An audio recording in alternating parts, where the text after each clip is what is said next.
అందరూ కూడా ఆదివారం కోసం ఎదురు చూస్తూ ఉన్నారు. ఈరోజు శనివారం, ఆదివారం ఎప్పుడు వస్తుందా అని ఎదురు చూస్తున్నారు. ఎందుకంటే టీవీ సెట్లకు అతుక్కుపోదామని. ఇండియా న్యూజిలాండ్ మధ్య ఫైనల్ క్రికెట్ మ్యాచ్ ఎలా ఉంటుందో, ఆ రసవత్తరమైన మ్యాచ్ ఎలా ఉంటుందో చూడాలి అని ఇప్పటి నుంచే ప్లాన్స్ వేసుకుంటూ ఉన్నారు. రేపు ఆదివారం ఏం చేయాలి, టీవీ సెట్స్ ముందు ఎలా అతుక్కుపోవాలి అని. సో రేపే ఛాంపియన్స్ ట్రోఫీ ఫైనల్స్ మ్యాచ్ జరగబోతుంది. భారత్ న్యూజిలాండ్ మధ్య భీకర పోరు జరగబోతోంది. మధ్యాహ్నం 2:30 దుబాయ్లో ఇంటర్నేషనల్ స్టేడియంలో ఈ మ్యాచ్ జరగబోతోంది. సో ఈ మ్యాచ్ పై మీ అంచనాలు ఏంటి, మీరేమనుకుంటున్నారు, మీ అభిప్రాయాన్ని కమెంట్ బాక్స్లో తెలియచేయండి. దాదాపు 25 సంవత్సరాల తర్వాత న్యూజిలాండ్, ఇండియా ఈ టోర్నీలో తలపడబోతూ ఉన్నాయి. సో ఇప్పటికే భారత్ హాట్ ఫేవరెట్గా బరిలోకి దిగింది.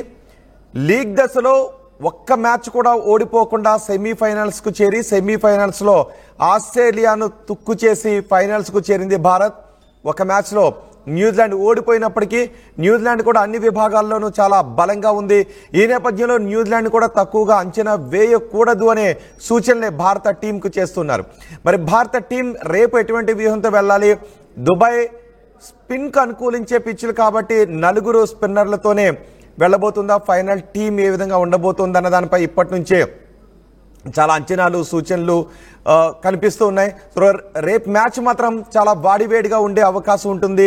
ఒక ఫుల్ ఎంటర్టైన్మెంట్గా ఉండే అవకాశం ఉంటుంది అనే చర్చ జరుగుతుంది. ఒక పెద్ద యుద్ధాన్ని తలపించే విధంగానే ఉంటుంది అనే ఆశాభావాలే ఎక్కువగా ఉన్నాయి. అన్ని విభాగాల్లోనూ ఇరు జట్లు కూడా స్ట్రాంగ్గా ఉన్నాయి.